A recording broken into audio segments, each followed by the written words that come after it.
Alhamdulillah, segala puji dan syukur atas limpahan rahmat dan nikmat Allah. Pada pagi hari ini alhamdulillah kita masih diberi Allah taufik hidayah sehingga bisa berkumpul di dalam majlis yang mulia ini.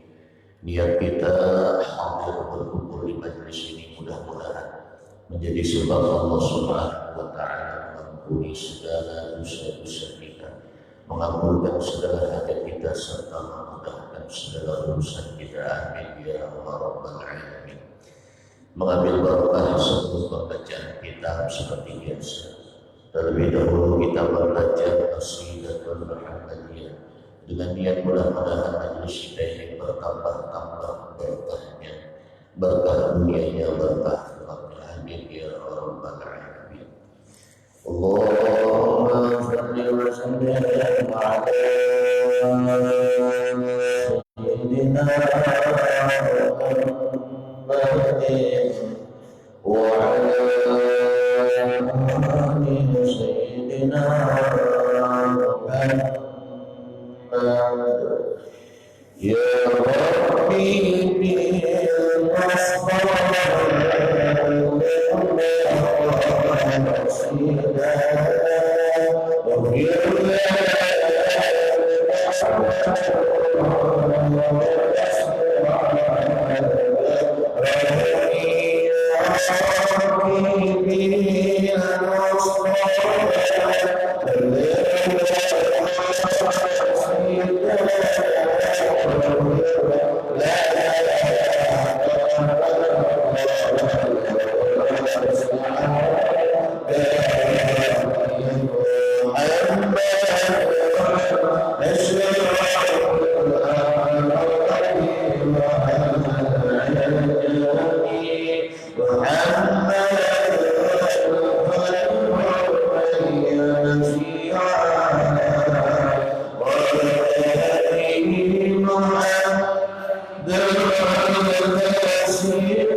Rabbi shrah li sadri wa yassir li amri wahlul 'uqdatam min lisani yafqahu qawli wasaddid lisani wahdi qalbi bi hadis sayyidina Muhammad sallallahu alaihi wasallam.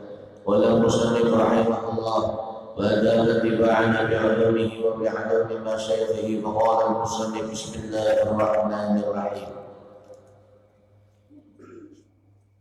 Kita masih membahas tentang perkara-perkara yang disunatkan bagi orang yang hidup terhadap orang yang sudah mati.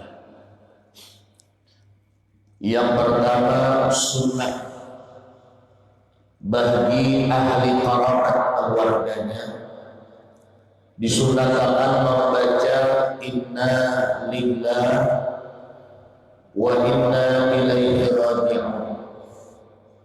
Allahumma indaka ahtasibu musibati fa'ajirni fiha wa'qilni biha khairan minha. Jadi bila ada keluarga kita yang meninggal dunia atau orang lain dah, sunnah membaca inna lillahi wa inna ilaihi raji'un. Sebenarnya kalimat inna lillahi ini bukan hanya digunakan untuk orang yang mati. Bila mendengar orang mati innalillahi wa inna ilaihi, orang mendapat musibah apapun sunnah kita membaca innalillahi. Di mananya kebakaran? Di parit 8 misalnya, parit 9, parit 10, parit kebakaran. Innalillahi wa inna ilaihi raji'un. Apa aja semalam kada hadir ke majlis? Ada nyaman awak innalillahi wa inna ilaihi. Jadi bila nak kawan paham, ada apa? Tapi bila nak kawan ada paham, innalillahi amrulah, kena mati ini. Nak ada paham? Karena innalillahi ini kalimat yang dibaca apabila kita dapat musibah atau mendengar orang dapat musibah. Musibah itu apa? Musibah itu perkara atau sesuatu yang membuat kita sedih. Apanya aja yang maulah kita sedih itu musibah. Maka pada waktu itu kita disunatkan membaca innalillah. Cuman membaca innalillahnya nanya harus panjang. Innalillah wa inna ilaihi raji'un. Jangan innalillah wa inna ilaihi raji'un. Beda maknanya. Inna lillah, inna sesungguhnya kami, lillahi milik Allah, wa inna dan sesungguhnya kami ilaihi raji'un, kembali kepada Allah. Kita ini ampun Allah kayak Pak. Jadi nang naranya ampun Allah milik Allah, ujungnya pasti kembali kepada pemiliknya. Lah, ada usaha harta kita, ada usaha keluarga kita, nyawa kita ini milik Allah. Jadi serahkan aja semuanya ke Allah. Amun kaya itu nyerahkan ke Allah pada saat selesai urusan. Ada seorang wali Allah dulu lah, beliau punya anak. Jadi anak beliau ini nakalnya luar biasa. Pangulir pulang belajar. Pokoknya pohon benar sudah tentang kayak apa supaya anak nih rajin belajar, macam-macam dibaca amalan ini itu. Caranya supaya anak rajin belajar. Tapi kadang mau dia masih pangulir anak di belajar. Lalu datang ke gurunya. Ketika datang ke gurunya minta pendapat. Guru, ulun ini sudah mempraktikkan nang di dalam kitab. Kayak apa supaya anak ini rajin belajar. Kayak apa anak ini ada tapi bermain lagi tuh. Tak tuju menuntut ilmu. Pejalan gurunya, coba dawian mendidik anakmu tadi supaya anak merajin belajar. Coba kau serahkan ke Allah. Jangan manuhanakan dawianmu. Jangan manuhanakan ilmumu. Kayak apa supaya anak ini baik. Jangan. Langsung serahkan ke Allah Ta'ala. Nah semenjak itu wali ini tanah malam berdoa, ya Allah, mulai sekarang ya Allah, ulun serahkan semuanya nang tentang anak ulun ini supaya rajin belajar. Tapi ya, tolongi ulun ya Allah. Semenjak mama serahkan kayak itu ke Allah, anaknya nih dengan sendirinya rajin belajar. Jadi kita ini kadang-kadang bisa juga nang tadi mendidik anak lah, bercari terlalu menghanakan nang dawian tadi. manuhanakan ilmu kita, kehebatan kita, lupa dengan Allah. Ya memang sebenarnya kita wajib ikhtiar dulu syariatnya lah, tawakal budi. Tapi kadang-kadang kita terlalu mengandalkan ikhtiar sehingga lupa guna kali benar dipandang Allah Ta'ala. Ke Allah Ta'ala, insya Allah selesai urusan. Jadi katakan inna lillah wa inna ilaihi raji'un. Nah, Abah mau ada keluar malam nih, gigi sakit ya. Inna lillah wa inna ilaihi raji'un. Wa inna ilaihi raji'un. Tuh baca innalillahnya berarti ada orang mati. Jangan tadi pas lagi sakit gigi, inna lillah wa inna ilaihi raji'un, telah sakit gigi lakiku. Itu diumumkan juga. Kalau Bapak baca inna lillah, setiap musibah kita tak karena orang makana sunnah membaca kalimat inna lillah wa inna ilaihi raji'un. Ini kata-kata inna lillah yang luar biasa. Lah, sesungguhnya kami milik Allah dan kami akan kembali kepada Allah. Kita ini milik Allah, baik. Badan kita, nyawa kita, semua yang kita miliki ini semuanya milik Allah. Tidak ada ampun kita milik kita itu tidak ada. Jadi kalau milik Allah, apalah kita ada. Lah, ini kadang-kadang ampun maaf, bulik dari majelis hilang capal sebelah. Capal sebelah ya, karena merasa memiliki capal nih, garing. Mbah hilang tuh garing 3 hari, panas. Allah mikir akan capal, kenapa jadi hilang? Padahal dikunci sudah, dipulisinya sudah, please jangan diambil, 3 kali dan parah, masih diambil maling. Lah, nah, kalau ini terlalu memikirkan, ya, akhirnya 3 hari garing. Tapi kalau pada dipikirkan, ntar cari namanya, selesai. Kalau harta kita tadi hilang berarti Allah tadi hendak menyuruh kita ganti nang anyar, Allah mengambil nang kada baik di kita, selesai. Tapi kalau terlalu dipikirkan benar, akhirnya jadi pikiran lah, tensi naik, kolesterol berubah naik, asam urat berubah naik, nah tumbang akhirnya gara-gara nang hilang tadi. Bila hilang bukan makanya, hilang bukan makanya. Dosa tadi terlalu memikirkan dana. Dan bagi siapa yang mendengar berita kematian, disunatkan pula membaca inna lillah wa inna ilaihi raji'un. Dan sunnah bahwa dipejamkan kedua matanya mayit tadi supaya jangan keji pandangannya. Memang mayit ini Pak, kalau sudah matanya tuh terbuka, itu orang memandang tuh kayak timbul fitnah.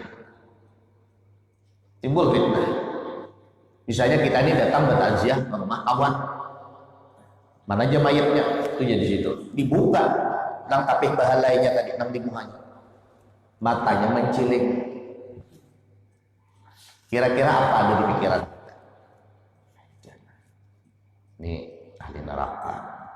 Oh, lah. Makanya waktu hanya meninggal itu sunnah langsung dipejamkan matanya. Ini kadang-kadang keluarganya kadang paham. Imbang meninggal dunia dibiarkan aja. Bisa aja kita tukang mendiakan menjamkan mata. Sebenarnya kalau kelawasan, lah kalau kelawasan nih sampai semalaman tidak ada matanya tidak ada dipejamkan, itu nanti ketika dimandikan sulit ngalih dipejamkan matanya. Karas sudah. Lah dipejamkan matanya, nah meninggal kepejam. Bismillah wa ala millati Rasulillah sallallahu alaihi wasallam. Bacaannya memejamkan mata mayit tadi. Bismillah wa ala millati wasallam. Namun kami di kampung itu lah nang naranya mandikan orang mati ini istilahnya tuh harus bisa juga kita. Karena orang-orang di kampung itu bila ada kematian selalu datang ke ustaz. Jadi ustaz tadi lengkap ke tukang mandikan orang mati, mengajari Quran, mengajari ilmu agama, mengobati orang kerasukan hantu, iya juga. Itu pangalihnya jadi ustaz di kampung. Semuanya jadi ada ustaz takutan aja sebujurnya. Wah hari itu datang jam 2 malam dan dah lapang. Assalamualaikum. Nah kan kalau dihebar belakang dan dah. Pulau takutan dia melihat jam 2 malam nih, aja oh iya dah. Buka iya lawang melihat jendela, oh ini orang Tanjung. Nah kabar, aduh ustaz, biniku bamuk dalam kelambu muda kayak mengeluarkan jurus harimau. Jadi dia kenapa? Tolong ubati ustaz kayak nyatu pinanya karena pelaset, astagfirullah. Nah kayak itu datang ustaz gila. Maka jam 2 malam hahayaan ya, tapi naranya ustaz tuh kada boleh takutan. Kamu takutan sama dia orang. Nah, jadi harus wani. Wani kan naik jam 2 malam. Ya bro, aku ke sana kawani. Ulun pergi di luar ya. Nah, datang naik dalam hati ini mau nyabamuk enak buka dan lagi dalam hati itu. Tapi alhamdulillah dibacakan sampai ya memang nang kait ada juga nang sudah mati meninggal di kabur itu sudah berapa 6 hari lah 6 hari meninggal. Dah ada yang tahu si diri kada ada membawa HP meninggal di kabur 6 hari dah meninggal naranya di kabur tuh biawak ada kalau dah hai itu mamakan dagingnya tuh. Akhirnya nak keluarganya bingung kayak apa caranya nih nak membawa jenazahnya. Ustaz juga dihijau. Maka ditayamumi darah karena awaknya sudah rakai sudah. Dan itu pun tidak bisa dibawa ke dalam masjid, udah baunya tuh udah busuk benar di luar masjid dibayangkan. Ulun semenjak itu 4 hari kada karuan makan kada. Tak ingat terus ya Allah. Hilang awak sepanggal. Lah biawak ya Allah tadi kabur tadi memakannya 6 hari kayak apa ada busuknya 4 hari itu kan sudah anu benar dah di kabun belak narannya nang bawa tadi tentu biawak yang macam-macam tadi memakannya awaknya tadi lah jadi itu kan tadi pengalaman tapi kalau memang terbiasa insya Allah ada takutan lagi. Pertama kali memandikan orang mati itu memang ada takutan sebenarnya. Maka pertama kali ulun memandikan orang mati itu orang yang istilahnya tuh ada tahu di waktu tuh. Kau berdari hajat di kampung tadi.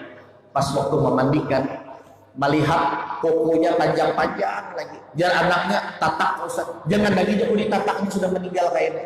Tarik. Kukunya panjang-panjang Pak. Orang ini kayak apa lah? Jadi kuku panjang dulu. Padahal awas garing anaknya ini kada ada terpikir anak menatak kukunya tuh ada terpikir. Sudah meninggal dunia hanya pikir natak, dosa lagi dari natak marah kita langsung mandiakan. Oh, taras kayak ini. Matanya menjelak sudah. Tapi banget menjelaknya. Ya Allah. Ditutup tidak mau lagi. Udah lawas Pak. Nah, ditutup dah ingkat lagi. Nah, diwawaniakan tadi. Akhirnya karena terbiasa ada apa-apa lagi. Pertama kali mandikan orang mati kan biasanya orang keluarga tuh datang ke rumah kita bawa sasaratnya. Apanya nang syaratnya tuh mangkok, piring, ya. Dalam piring tadi diisi beras, dalam cawan gelas diisi gula, sindok, pakaian-pakaian nang bekas dari mayat ini datang ke rumah. Anu dulu aja minta halal. Nih ada ini syarat orang bahari ya. Dapat baju tapi ulun kalau diunjuki orang nang kayak itu kada langsung makai. Ku anda kalau di kamar sembahyang sebentar. Mau kamar sembahyang itu insya Allah aman aja. Amun langsung pakai itu rasa hahayaan ada juga. Kalau ku malam gewilnya dibatis bajuku hayam sudah. Ustaz ini manusia sih juga. Hayaan lah. Awak mandi kan siang tuh dah. Malam mah pakai tape sidin goreng. Tapeku jadi dia hayam lah. Nah, jadi ulun sebulan itu kalau sebulan diadak di kamar sembahyang. Tikar itu juga, kayak itu bila kita ibn talkinkan orang meninggal, itu tikar itu bagus dihadiahkan kepada yang tukang talkinkan. Lah, bagus baju-baju bekasnya dikumpulkan. Kalau ikat baju bekasnya yang terbaik dan paling bagus. Jangan tadi nang membiginan bukan mandiakan baju bekas nang tahilang buat kopiaknya sini nah.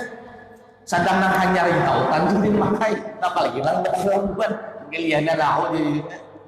Lah cari nang bagus tadi. Kalau misalnya ada di lemarinya baju nang masih belum terpakai, masih bermerek, masih lah hanyar, masih tapirnya hanyar, masih, nah itu dihadiahkan, bungkus, hadiahkan. Jangan sudah nang tukang mandikan orang mati ini pasti penyembah yang orangnya. Dihadiahkan ke ustaz-ustaz, dihadiahkan ke guru-guru, tak pakai ini dasar sembahyang, ngalir pahalanya ke mana yang meninggal. Ibu-ibu bila mati bajunya dikumpulkan, dihadiahkan kepada siapa? Yang tukang mandiakan jalan sunnah. Cari ustazah-ustazah, cari tadi guru-guru ngaji yang sudah tua tadi, yang anokah, dihadiahkan baju-baju keluarga kita nang begini nang meninggal tadi. Apa kainya ngalir pahalanya. Kalau kita menghadiahkan baju misalnya, ada keluarga meninggal, abah siapa akan meninggal, lalu kita hadiahkan baju ini ke sana orang kada penyembah yang ngalir dua dosanya. Digunakannya nang dasar maksiat baju tadi ngalir dua dosanya. Hah? Kemana kita menghadiahkan ke situ bang tadi? Lah jika datang menjawab nang tukang talkin, minta rela, minta halal, minta ridha.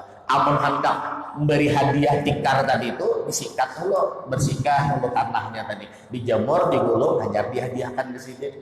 Lah amun syarat orang bahar itu baras, gula.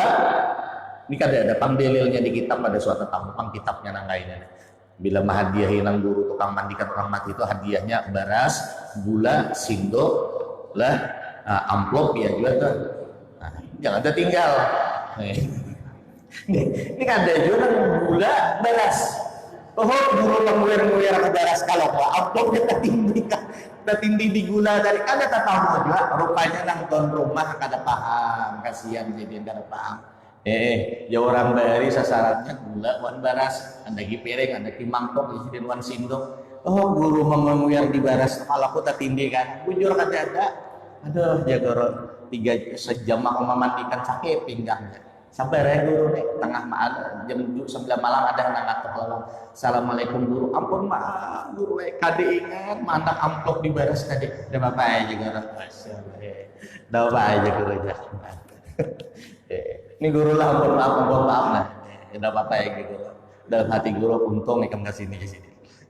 Itu istilahnya tuh itu penting banget. Asian sidin nang tukang mandikan orang mati itu dihadiahi.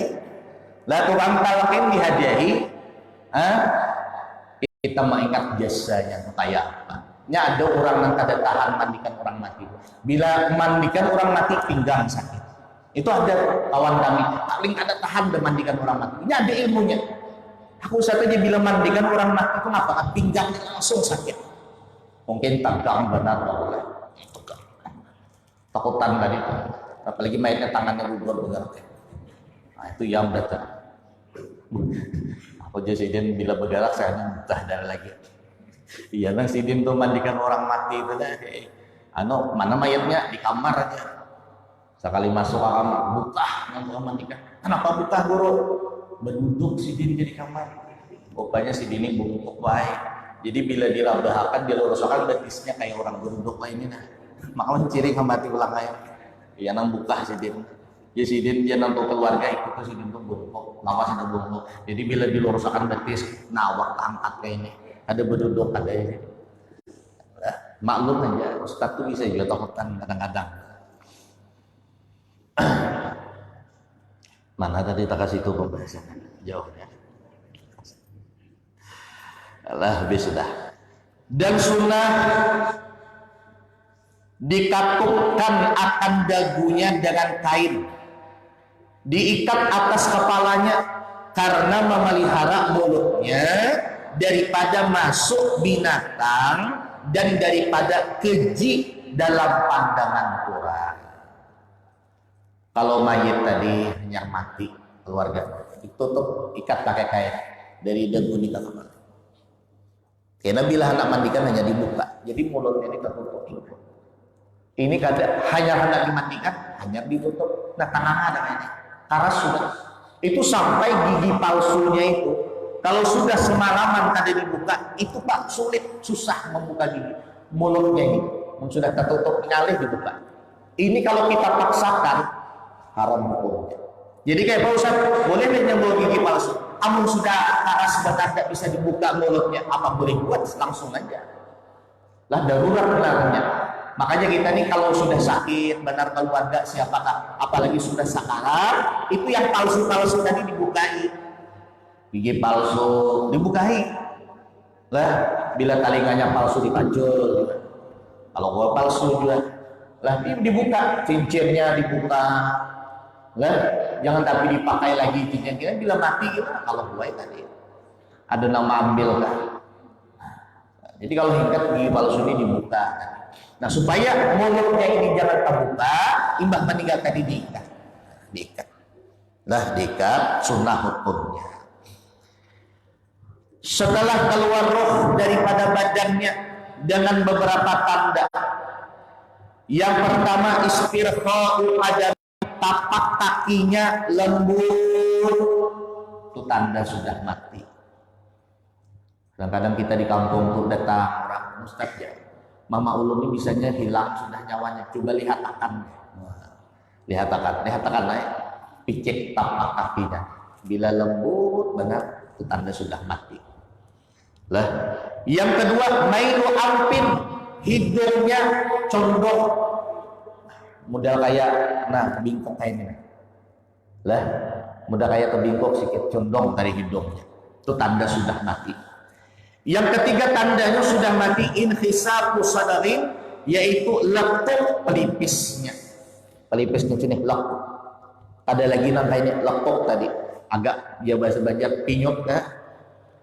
Kemudian tasingsing 2 buah biji kemaluannya.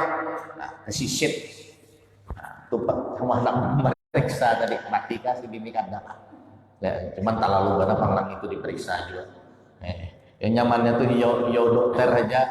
Nah, dokter tolong aja tinggal meriksa aja kan. Nah, bila dia ada lagi itu selesai.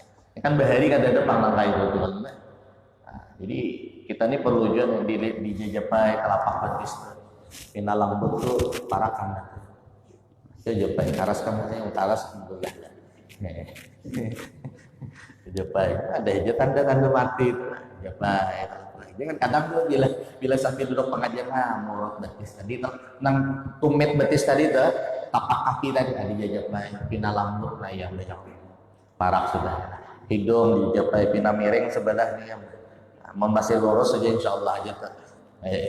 Lah kemudian yang di bawah tuh dia akan sisit yang tapi Ustaz ini apa itu sisit hujan kayak apa gitu. Jadi ada hujan tuh ada sisit takarujud. Untuk sisit terus satu parak biasa musim panas tuh sisit. Jangan tapi dipikirkan benar lah. Nah habis sudah.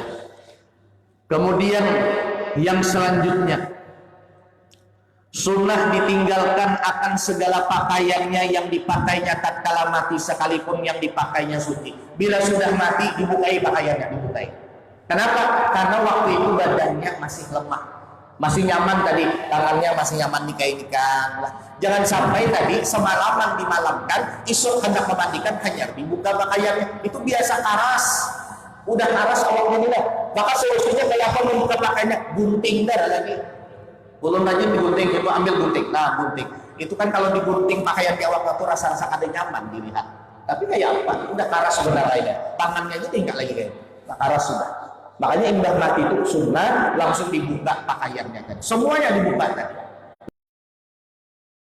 Tapi dengan sarung, dengan kain lah, dan usahakan kainnya ini jangan bergambar.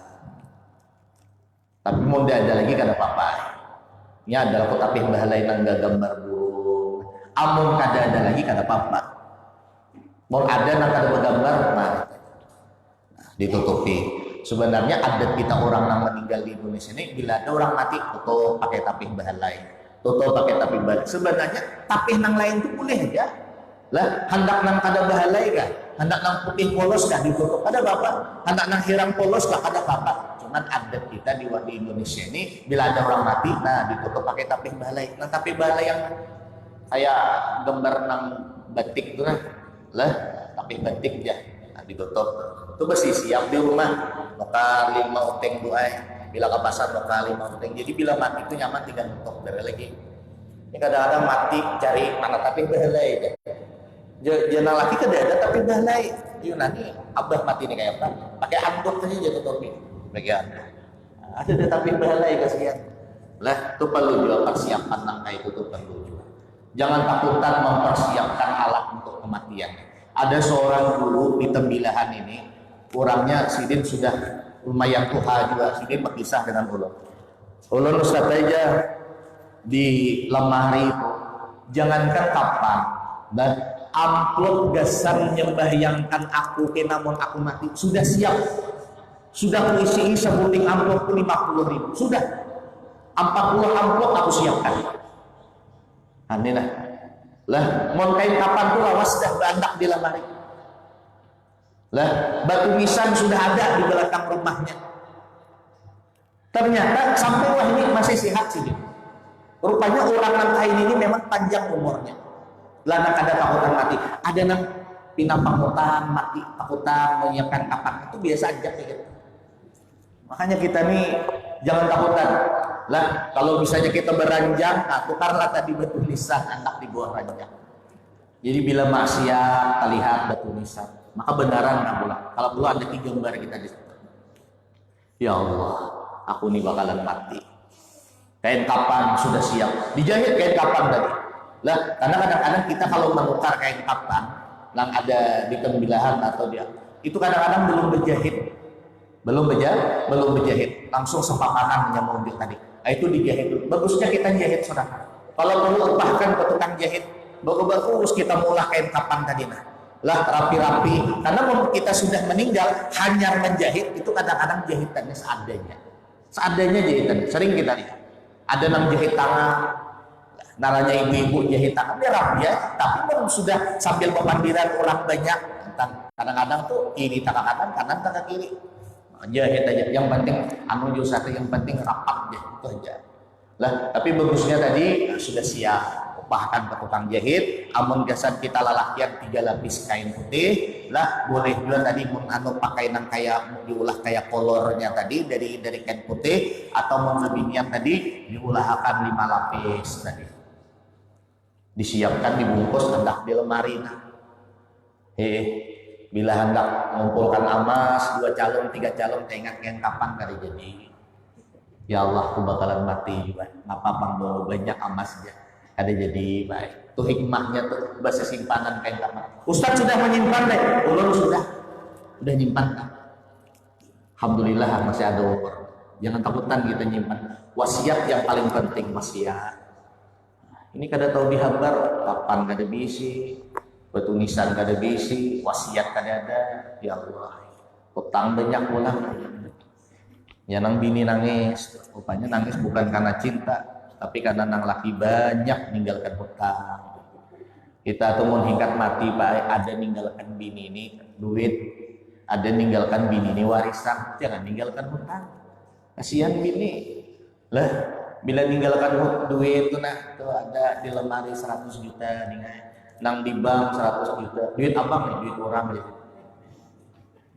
Mau duit orang tuh kan usaha dikisahkan. Jadi duit abang mana? Kampangnya satu-satunya. Hartaku satu-satunya kampangnya. Karena kan sudah usambat dari dulu. Hanya kau yang memiliki satu-satunya. Jadi ada warisan deh. Ada nang lagi. Rumah mualnya, jenang bini apa aku kawin dengan itu. Nah habis sudah. Kemudian sunnah ditindihi perutnya dengan sesuatu yang berat daripada besi seperti pedang, pisau atau cermin, kemudian tanah yang basah, kemudian barang yang mudah, dan sekurang-kurang berat penindih tadi kira-kira 96 gram. 96 gram. Berarti parak semata lah. Ya kita semata parak semata. Supaya jangan kembung perutnya. Ditindihin. Biasanya amun ulun lah rajin. Bila ada orang hanya meninggal, itu subuh tuh kami datang, subuh datang, urut-urut dulu perutnya nih dari atas, awaknya ini diangkat kayak ini nah diurut tadi, lah supaya kotorannya nih keluar, apalagi orang nih mati takajud kan makan lagi gencang-gencangnya. Amun orang nih dari ngelawas sebulan itu biasanya kotorannya itu ada tapi banyak. Yang agak sulit itu orang nih ada garing, ada sakit mati. Artinya makan tuh nyaman aja tuh, nah itu biasanya kotorannya banyak. Yang lawas itu, yang lama itu memandikan orang mati, bukan memandikannya, tapi mengistinjakannya, itu yang lawas sebetulnya. Kalau orang takanan tadi yang diistinjakan nyaman, habis kotorannya dibersihkan aja lagi, tinggal mandikan aja lagi. Yang kadang-kadang yang maulah lawas itu, yang mengistinjakannya, disiram, dia ini pulang diurut perutnya, keluar pula kotorannya. Siram lagi, bersihkan lagi, diurut lagi, keluar pula. Ya kawan, tambahi banyak lagi, jangan sampai 12 pohon tadi. Oh nyiram itu tadi, sampai habis tadi. Nah sunnah orang yang hanya meninggal diletakkan sesuatu benda yang kira-kira beratnya itu 96 gram. Nah diandak di atasnya, supaya jangan gembung perutnya tadi. Kalau orang yang meninggal itu ancap gembung perutnya, keras tadi perutnya. Dan sunnah diletakkan mayit itu di atas seumpama ranjang dengan tiada hamparan apa-apa di bawahnya, serta dihadapkan ke kiblat seperti kelakuan orang yang sakaratul maut. Bagaimana cara meletakkan mayit di dalam rumah kita yang hanya meninggal dunia? Caranya kayak apa? Kalau misalnya di sana nih, ini kiblat lah, di masjid kita ini kiblat ya. Berarti kakinya menghadap ke sana, betisnya nih. Lah, kemudian diletakkanlah di atas kepalanya nih bantal. Jadi cara meletakkan mayit di dalam rumah itu kakinya itu menghadap ke kiblat. Jadi mau misalnya kiblatnya sana, nah kayak ini, betis tadi terunjur ke sana. Tangan dikaitkan, dianukan. Cuman sebelum yang dikaitkan tadi dianukan, lamahakan betisnya, terutama sel-sel yang ingsel yang ada di awaknya nih, lekukan yang ada di awaknya untuk lah, kemudian siku dikainikan, lamahakan. Jadi kayaknya nyaman memandikan. Bah lama sudah hanya dikainikan. Nah, ini kita bakalan kayak ini kita kan. Bila karab sembahyang nyaman dikainikan. Bila jarang sembahyang karab. Tohok nang tukang mandikan mano, kada mau arikupan sikunya. Dia deginya duit 100.000 sini, Nabi kok. Rupanya mata duitan gitu. Di dunia tahu duit terus dicari, dia nang tuh bergerak serangan tangan. Ini kada ada pengisahnya nih, itu tambahan gitu.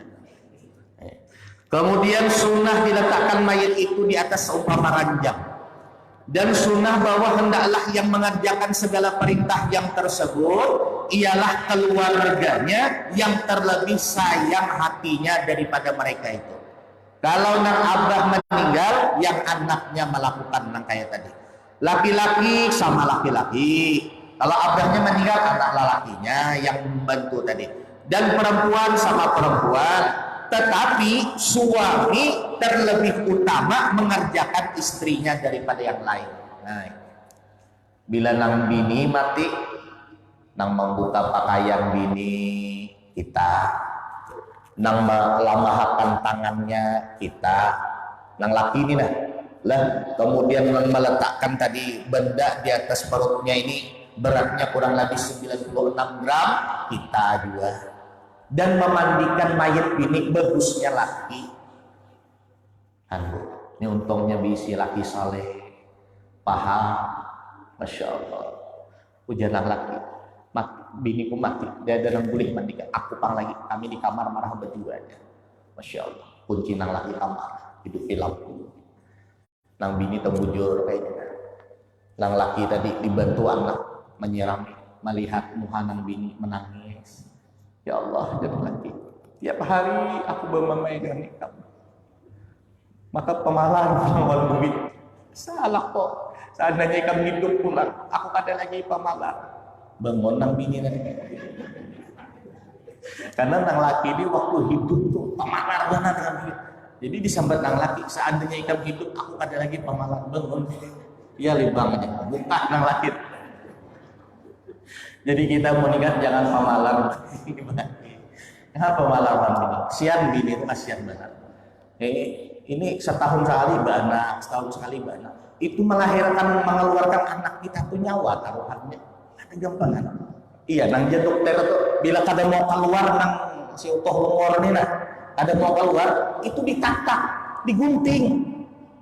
Coba bayangkan, nang itu digunting, ampun kita digunting kayak rasanya. Sedang tercocok sesudah aja garing, ini digunting nah, ya Allah, nyawa taruhannya. Itu kita nang pamalar duit mambini lah ya Allah, duit belanja 20.000 jual sehari ini. Aduh, jenang laki dicukupkan bila kada kamu karhayam ikan karing jadi yang. Jangan pemalar dengan bini. Kita menafkahi bini sama bersedekah dengan bini. Bahkan lebih besar pahalanya daripada bersedekah dengan kurang lah. Kurang lain. Enggak kenal pahalanya. Lah, kenal pahalanya. Justru ketika kita pamurah dengan bini, pamurah dengan anak, nyaman rezeki. Makanya bila laki itu ada pamalar dengan bini, lihat ya, bersugih aja ke. Makin sugih, makin sugih. Tapi nang pindah pamalar itu aneh nak sugih. Biasanya lah itu. Hanya jangan pamalar.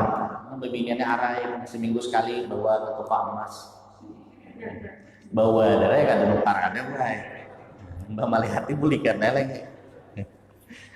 Wallahu a'lam bissawab. Al-Fatihah. A'udzubillahi minasyaitonir rajim. Wallahu la ilaha illa anta 'alaihim wal maghdubi 'alaihim waladdallin. Amin. Sebelum kita membaca doa, mungkin dari jemaah ada yang ingin ditanyakan tentang masalah tadi atau yang lain, silahkan. Hari Rabu esok lah Arba Mustamir. Esok hari Senin, Selasa, Rabu, 2 hari lagi. Arba Mustamir, Rabu terakhir bulan Safar. Min ulama il kasfi wa tamdid, dari ulama yang ahli kasaf. Rabu terakhir bulan Safar, Allah turunkan 320.000 bala. Rabu terakhir bulan Safar, Rabu esok. Jadi siapa yang membaca Yasin lah malam Rabu atau pagi Rabunya sampai kalimat salamun qaulan mir rabbir rahim dibaca 313 kali, lalu ada baca doanya handap aja, itu biasa di buku-buku Yasin kecil dan risalah amaliyah itu ada, maka diselamatkan Allah Ta'ala daripada bala 320.000 tadi. Dan apabila pada malam Rabu terakhir bulan Safar atau siangnya dia melakukan sholat sunnah 4 rakaat, nararnya sembahyang sunnah menolak bala. Caranya bagaimana? Allahu Akbar, malam sembahyang imbah maghrib malam Rabu nih. Saja punya sembahyang sunnah menolak bala 4 rakaat karena Allah Ta'ala, 4 rakaat, sekali salam boleh, 2 kali salam boleh. Rakaat pertama setelah Fatihah baca inna a'taina kal kausar 17 kali. Setelah inna a'taina kal kausar 17 kali baca qul huwallahu ahad 15 kali. Setelah qul 15 kali baca qul a'udzu birabbil falaq sekali. Setelah itu qul a'udzu birabbin nas sekali. Rakaat kedua kayak itu pula. Setelah Fatihah inna a'taina 17, qul 15, qul a'udzu birabbil falaq sekali, qul a'udzu birabbin nas sekali. Siapa yang melakukan sholat sunnah seperti ini di Rabu terakhir bulan Safar, jangankan hari Rabu itu, setahunan insya Allah dijaga dia daripada sekalian bala. Itu sembahyang sunnah tolak bala. Itu dilakukan lah. Kemudian tadi amun sudah baca Yasin, amun sudah sembahyang itu, ayo hendak kemana kali ini, insya Allah dijaga kita daripada bala 320.000 bala yang Allah turunkan pada hari Rabu terakhir bulan Safar. Tepatnya 2 hari lagi hari Rabu. Biasanya ibu-ibu kalau Rabu Arba Mustamir itu biasanya ibu-ibu maulah katupat, narannya katupat tulak bala. Maka katupat tulak bala itu bentuknya lain Pak. Ada tuh ibu-ibu pahamnya tuh katupat tulak bala. Karena ibu katupatnya tadi diulahakan mudah kayak lontong lalu disedekahkan. Nah sedekahnya inilah yang menolak daripada menolak bala tadi. Lah kada apa-apa menolak katupat. Wallahu a'lam bishawab. Amin ya Allah ya rabbal alamin. Bismillahirrahmanirrahim. Alhamdulillahirabbil alamin. Allahumma shalli wa sallim ala sayyidina Muhammad wa ala ali sayyidina Muhammad. Allahumma ighfir lana ma akhtana ma ta'ammatna ma asrarna وما أعلنا وما أنت أعلم به منا. أنت المقدم وأنت المؤخر لا إله إلا أنت يا مقلب القلوب ثبت قلوبنا على دينك وعلى طاعتك. سبحانك اللهم وبحمدك نشهد أن لا إله إلا أنت نستغفرك ونتوب إليك ونتوب إليك. بسم الله ما شاء الله لا يصرف الخير إلا الله. بسم الله ما شاء الله لا يصرف السوء إلا الله. بسم الله ما شاء الله ما كان من نعمة فمن الله. بسم الله ما شاء الله لا حول ولا قوة إلا بالله. بسم الله ما شاء الله لا يصرف الخير إلا الله. بسم الله ما شاء الله لا يصرف السوء إلا الله. بسم الله ما شاء الله ما كان من نعمة فمن الله. بسم الله ما شاء الله لا حول ولا قوة إلا بالله. بسم الله ما شاء الله لا يصرف الخير إلا الله. بسم الله ما شاء الله لا يصرف السوء إلا الله. بسم الله ما شاء الله ما كان من نعمة فمن الله. بسم الله ما شاء الله لا حول ولا قوة إلا بالله. بسم الله ما شاء الله لا يصرف الخير إلا الله. بسم الله ما شاء الله لا يصرف السوء إلا الله. بسم الله ما شاء الله ما كان من نعمة فمن الله. بسم الله ما شاء الله لا حول ولا قوة إلا بالله. وصلى الله على سيدنا محمد والحمد لله رب العالمين. تقبل الله